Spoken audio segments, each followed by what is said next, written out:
really when I was thinking about what to call this, I thought that the idea of elevating your voice made a lot of sense because I think the key to giving a great presentation is really all about being yourselves. Now, you just spent a few minutes introducing yourselves and talking a little bit about what you're studying and what you love in terms of food. So I can tell that you all are, very would be very able to connect in a real way, which is, an important part of giving a presentation. So I'm going to start with this. So this is me.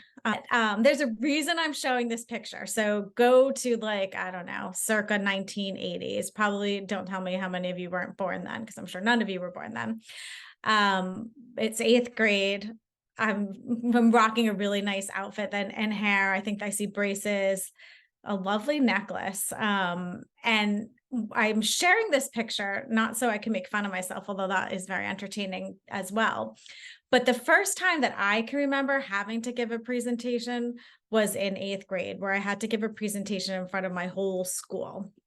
And I don't know how you all felt when you were in eighth grade, but I feel like it's kind of the high point of self-consciousness. And again, you can see what I looked like. So, my style sense, all the things that made me me, but I had an opportunity to speak at an awards ceremony because my friend and I had started a cheerleading squad, which I feel a little embarrassed about that now too. But we were the, quote unquote coaches. I remember we actually made our uniforms in home ec, if you can believe that. There's probably now that home economics probably doesn't even exist anymore.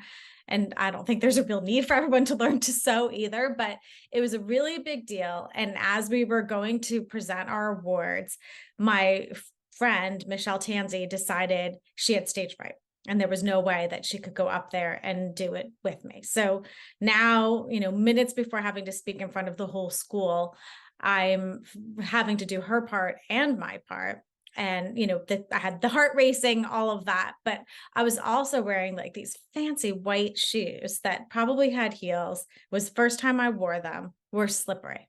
So you can probably guess where this story is going. But on my way up to the stage, I completely slipped and fell, wiped out. It was like I was gone. And let me also just give you a little bit of my childhood in that my parents actually came to this. So I'm the oldest of 5 kids, and my parents went to nothing, especially my father. If my father, he worked 3 jobs, it was not his norm to be there. So the one thing he chooses to show up to is the time I fall flat on my face, have to walk on the stage and give these awards to 2 people and get off the stage. And then I think I proceeded to leave and sob that my life was ruined.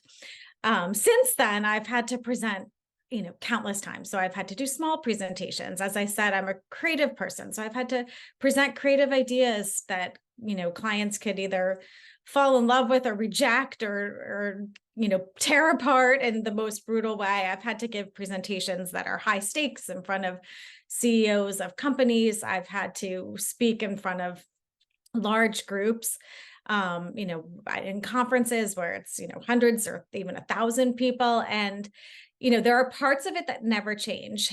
So I think it's kind of important to think about. I don't know how you feel about presenting, but to think about how you feel when you're presenting and, how other people who are presenting might feel when they're presenting.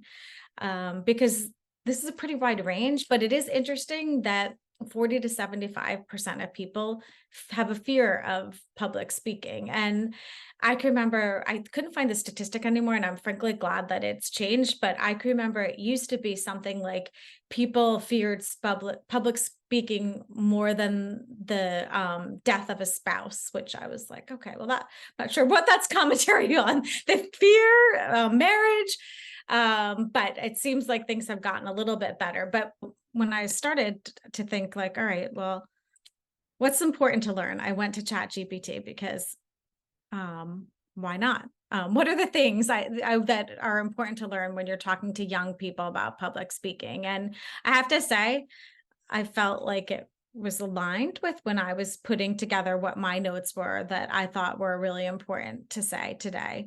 And just the things that I've learned through doing lots of presentations historically. And, really you can kind of distill what feels the most important, even in your panel setting. And I'll kind of pivot for this a little bit too. There are all sorts of settings. There's you're giving a presentation like this. There's you're presenting with a group. There's you're on a panel and you could be asked questions. And then there's the speaking up in class as well.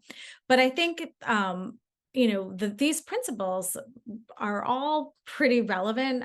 Maybe you wouldn't have to worry as much about the second one if you're just answering a question in class. But the first thing is really knowing who you're talking to.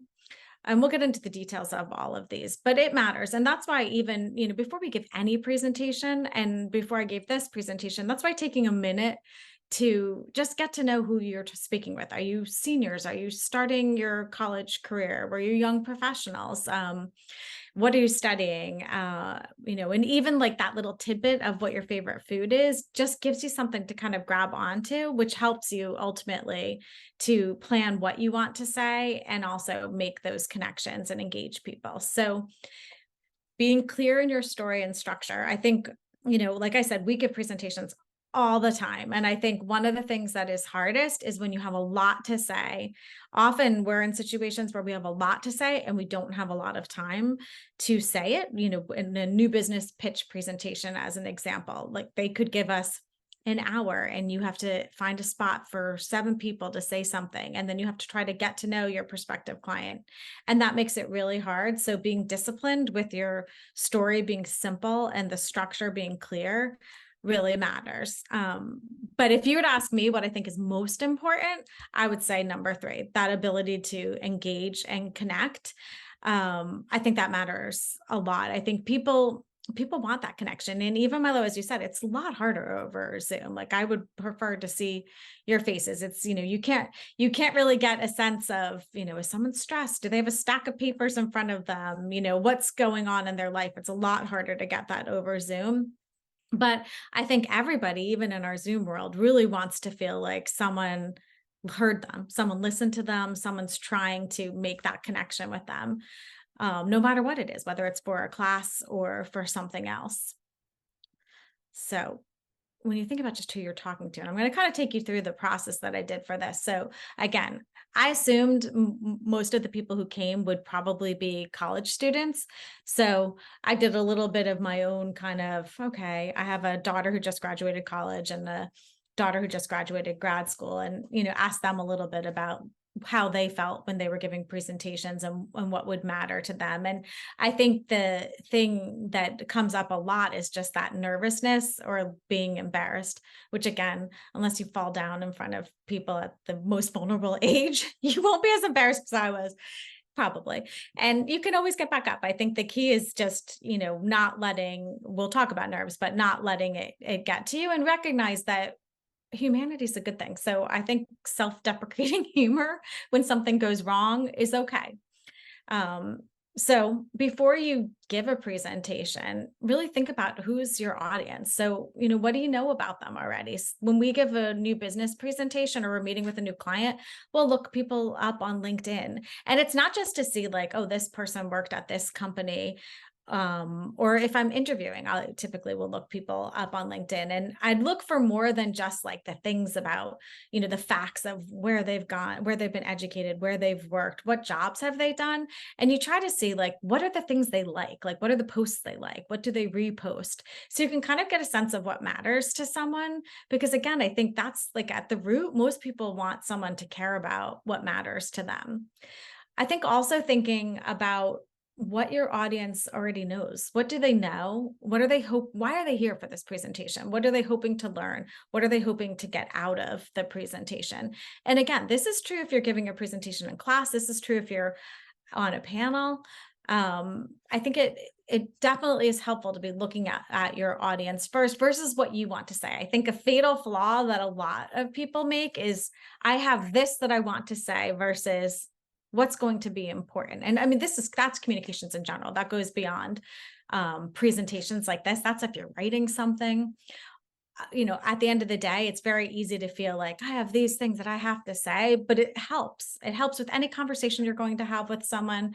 And it helps with an interview to try to think about what the other person might be hoping for, might be looking for, might care about, what matters to them. And, part of that leads you to this last one of how can you hook them from the start? So how can you make what you're going to be talking about or wanting to be talking about something that they sit up in their seat and they pay attention? Sometimes the icebreakers work. Again, I don't know if this is a universal thing that young people don't like icebreakers, or if my daughter's just being, my daughter. But because for us, we find when we're in a room full of people, it doesn't matter how senior they are. When you ask those icebreakers, sure, some people are like, I don't know what I'm going to say. And some people are more open about what they're willing to share. But more often than not, that kind of connection from the beginning, it lightens everyone up. Everybody, has a moment to breathe and, not be nervous. And you're just, people laugh. They laugh at what other people say. You learn something about the group of people you're with, which is why I personally think they're always great. That idea of being clear. So again, as I said, like, clarity is the hardest thing when you have a lot to say. It's hard when you're writing and written communications, and it can be hard in speaking communications too. And I should have actually stopped. And I can tell you also, like, it's okay to say, like, oh, I forgot to stop. Does anyone have any questions about this section before I move on to the next section? Have you experienced, have you done this before? Have you thought about this in this way before?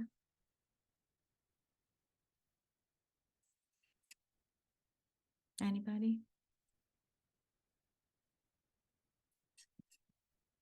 No questions? Nikia, do you want to go ahead?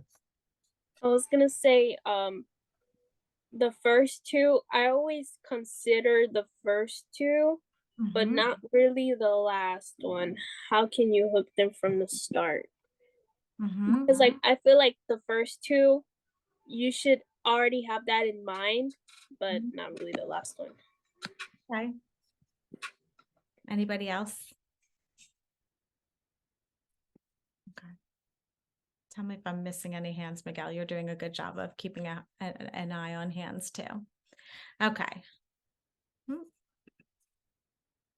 Being clear. So when you guys write papers, you probably go through this all the time, but it's very easy to feel like I have so much to say, and it's very easy to get lost in the clutter of that. So I think clarity is really important. For me, when I start a presentation, I like to look at it, visually. So I think, first of all, making an outline of what you want to say and thinking about your presentation visually. And this is if you're doing a 5-minute presentation or a 2-hour presentation, trying to think visually, I think helps you with your content. It helps you not to have, death by PowerPoint or whatever platform you're using, because you're really thinking like visually, what does this look like? And then also thinking about your story of what's my beginning, what's my middle, and what's my end, and really holding yourself to that. Sometimes it's easier said than done. And again, we have times, so, thinking of it professionally, where we have to give presentations. So sometimes you have too little time and it's super important. Sometimes you have a 2-hour presentation and it's super important. And I think when you start this way, it helps you from like over contenting something and then having to pull things away. And then you feel like, oh, I did all that work and now it's gone. I would say this is a lesson to keep when you're writing papers too. I think and I can't remember, Milo, what do you have to do tonight? Do you have something that requires content? Less is more. So for me, I really did do this outline. So I like to draw slides out, and I like to really think about like, what's the flow going to be? And I know I wrote chat GBT instead of GPT. So just before, someone was like, do you want to fix that? I was like, no, it's okay. It's a sketch. I sketched that out. My lines aren't straight. I thought about, okay, so how are we going to start this? How are we going to, build on the different areas of importance? can we talk a little bit about managing nerves and practice and, all the things. So this is what I did. And I try to do this for any time I have to give a presentation. I think it's really helpful. It's also helpful because when you look at it like this and you can see your whole presentation, which you can obviously do after you build your presentation on slide sorter too, but this allows you to just really see, like, do I have 10 slides on something that really only needs 2 slides? And by putting just like one small thing on each of the slides, as I did here, you're also making sure that every slide, when you're in a slide situation, has a point. Because I think that's the other thing is if you can't articulate what the takeaway is, and it should be a single thought, then I think you've kind of gotten yourself into a challenging situation. A word about making it pretty? And I'm sorry, Miguel, because you said bullets, but I have to say, I hate bullets on slides. So, I want to talk about this. And I know people love bullets, and I feel like having all your content on a slide feels good when you're worried about remembering everything you want to say. But I can tell you with 100% certainty that not having too much content, not having bullets, having more pictures only, except for when I understand what you're saying, Zoe. Sometimes you could have text or things like that that you need, but minimizing that makes great presenters even better and makes less secure presenters stronger too. Because when you have those words on the slide, so we can look at this just from a visual perspective. So primary colors, it's funny you have a slide with colors and you don't have any colors on it. It's just kind of a laundry list.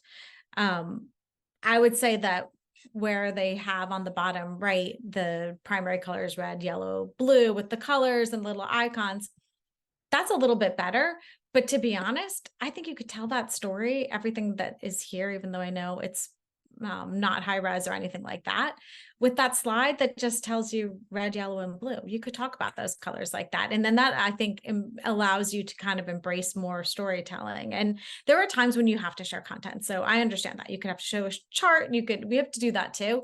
But generally speaking, I think you should ask yourself, do you need a bullet and on a slide? Do you really need those bullets? Or if you had to show a picture, what would you show to make your point? Is there something that you really need to take away? Or can you be more visual? Because again, like I said, and I think Laura may have, I don't know if Laura, are you still here? Yeah. So I have gone through, literally no bullets on any slide, and I get it. It makes people nervous, but it truly, truly does, trust me, make everyone present better. Everyone. Great. You're even better. Not as strong, more nervous, you're even stronger because you're not trying to, you have the crutch of reading. And then what ends up happening is a lot of people just read what's on the slide. So your audience is reading and you're reading to them. And then they're not getting to see your personality shine through or really get your thoughts. And you're worried. Then if you miss something, you're like, oh, shoot, I was supposed to say that. And you feel obligated to go back and say that. And you don't have to remember everything. It's actually okay to, lose your train of thought or to go in a different direction. So let's talk a little bit about engaging and connecting. So, this is the one thing. And I think it's really important that you remember that when you give a presentation, it's like what we said, it's really all about you. So you should be you. I think that sometimes people go into a presentation and they feel like they need to perform. And that isn't really true. I think people are drawn to people who can really act like themselves. And you know what? Yourself could be whoever you are. I mean, you know, nerdy, silly, a little nervous, all those things are okay. And, I think that's why part of what I said is, start with a personal story. If there's something that, again, TED Talks, if you take that TED Talk formula, they almost always start by something that, again, that's the draw them in, that is a personal story. And whether it's something that someone relates to or says, oh, that's just like me, like, how can you right away set the tone that you're going to be honest and you're going to be vulnerable? If you have to give a presentation and you hate presentations, which may not be any of you, but you say, I'm really nervous. I hate I hate doing a presentation. Like, that's okay to say that, because then also too, right away, people stop from saying, look at this nervous presenter, to like, look at this human being. I want them to succeed. And, I think being, telling what your truth is, what you're comfortable telling and sharing, and, saying you're not perfect. I forgot to stop and ask questions. Like, it's okay to say, I forgot to ask questions, or ask if you had questions. So I think that's always a great idea when you're starting a presentation. I think the other thing too is, how do you make it relevant and relatable? If someone comes, if you're, if a professor comes in, or if I'd come in and talk to you about something that felt like it had nothing to do with anything that would ever be a part of your lives, you would zone out, you would be bored, you would feel like it's a waste of time. Take what you've learned about your audience and really put it to work to make sure that you are being relevant to them, that you are being relatable to them. And some of that could be research. Some of that is taking what you might have in common with that person.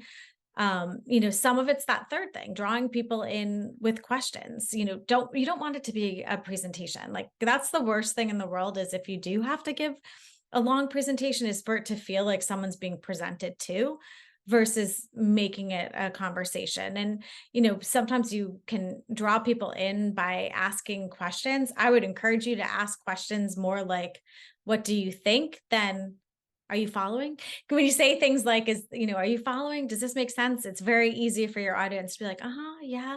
But if you actually kind of force the conversation, which is easy to do, you do a couple things. One, you stop making it feel like it's a presentation. So you've drawn them in.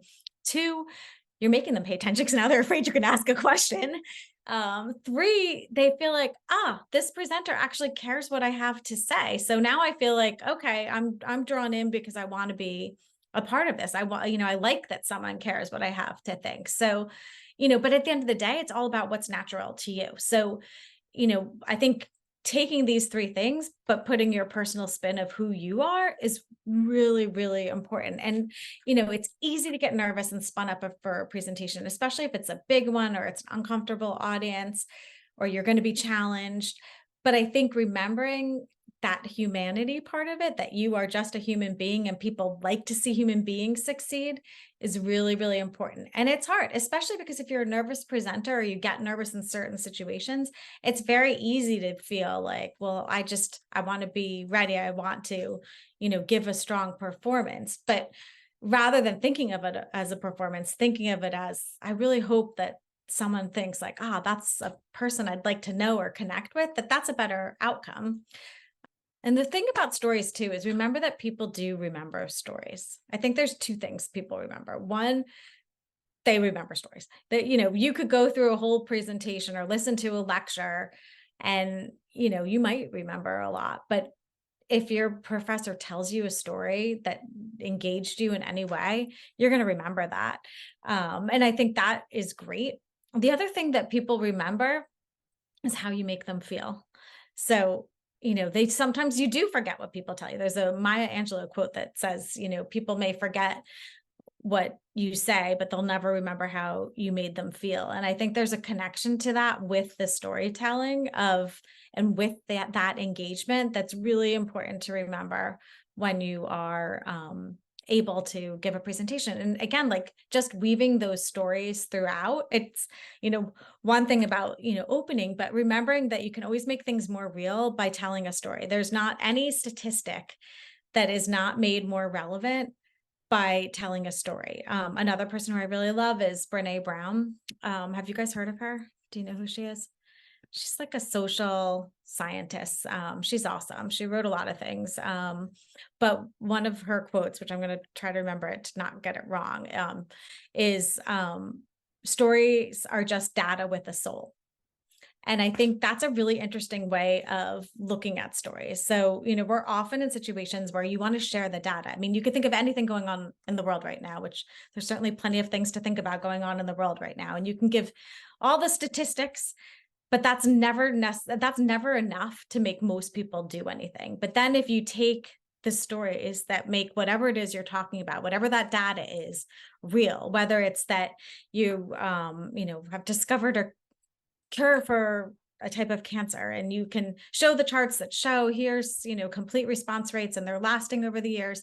But then and people will be excited about that. It's not that you don't get excited about data, but when you tell the story of, and so here's someone who is a mother who had young children and now she's seeing her children graduate from college, and making that data come to life with a story can be really, really powerful.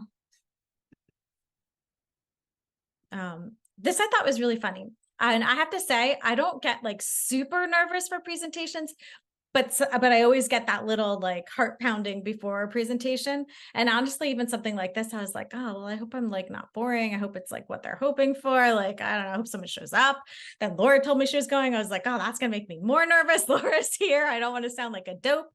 But this Mark Twain quote I thought was interesting. There are, two types of speakers, those who get nervous and those who are liars. And I do think even if you love presenting, because I kind of do like presenting and I feel like there's a nice adrenaline rush, you do get that like little bit of like your heart pounding. And then like when you're done, we're like, so I wanted to talk a second about anxiety, if you get any anxiety before a presentation. Breathing is highly underrated, at least if you're me. I actually think you may be way more enlightened than me. I'm terrible at all the things like meditation and things like that I think can actually make you feel better. But it is true that breathing in through your nose and out through your mouth, like if you're waiting to present, which is the other thing too, you could be sitting and it's like 8 people are going and you're the 8th. Like that's a long time to be like getting yourself geared up to go. So really try to take that deep breath and, do it right before if you can. If you're sitting there, like concentrate on your breathing, count your breaths, do whatever you need to do to just center yourself. And it does really help. Practice is so important. So, and it's another thing that's underrated, because I will say, and I could put this in our setting at work where, if we have a big presentation, we will practice together. It's so awkward practicing in front of your colleagues or your peers. So I'm sure that that's true for you as well, but it does help. It helps you just to like get the comfort with the information and what you're going to say. So, I jokingly say like practice in front of whoever, your cat, whoever. I don't know if I can show my cat. If you can you see the cat I'm in front of now? The big fat cow cat. But try to practice at least 3 times for something that's important. And if you're someone who benefits from practicing more, practice more. But the most important thing is, even though you've practiced, when it comes to that showtime moment, don't worry about what you practiced 19 times. And I can tell you from my own experience, I'll even write down my notes. So after, before a presentation, I'll write down what I plan to say. I'm sure I never say what I plan to say because I'm also just chaotic in my thinking at times, but it doesn't matter. No one knows what you were planning to say. And it's okay if you lose your train of thought. There was a time when I was in the middle of a huge presentation at my old job, in the middle of a really important pitch. And I'm someone who typically is really comfortable presenting and, can be energetic and all the things. And I completely lost my train of thought. And I was like, I have no idea what I was supposed to say. I've completely lost my train of thought, which actually made everyone laugh because I'm not the one who usually loses their train of thought. And I always have something to say, but it was like good to be able to say that. And it's okay to pause. And again, this is another time, take a breath. Like no one knows, like you were supposed to say this at that moment. So, try to just be in that moment when you are giving the presentation, and don't worry about what you plan to say. The practice is really just so that you get in the zone. The practice isn't so that you memorize, because remember, this is all about being you. It's not a Hollywood screenplay. This is not memorization, because you also want to be able to respond to what your audience is saying. Like you could take someone could take you in a total different direction. And while that could be, like a little frazzling, you don't want to be so set in your memorization that if someone asks you a great question or comments on something that gives you another thought that's even better, that you feel like, but no, I'm supposed to say, look at my cat now. So, try to just, stay in that moment. Do you guys get anxious before presenting? A little bit? Yeah, I mean, it's pretty normal. Again, according to Mark Twain, everybody does, or they're lying. So you decide, are you a liar or do you get nervous? I'm just kidding. All right.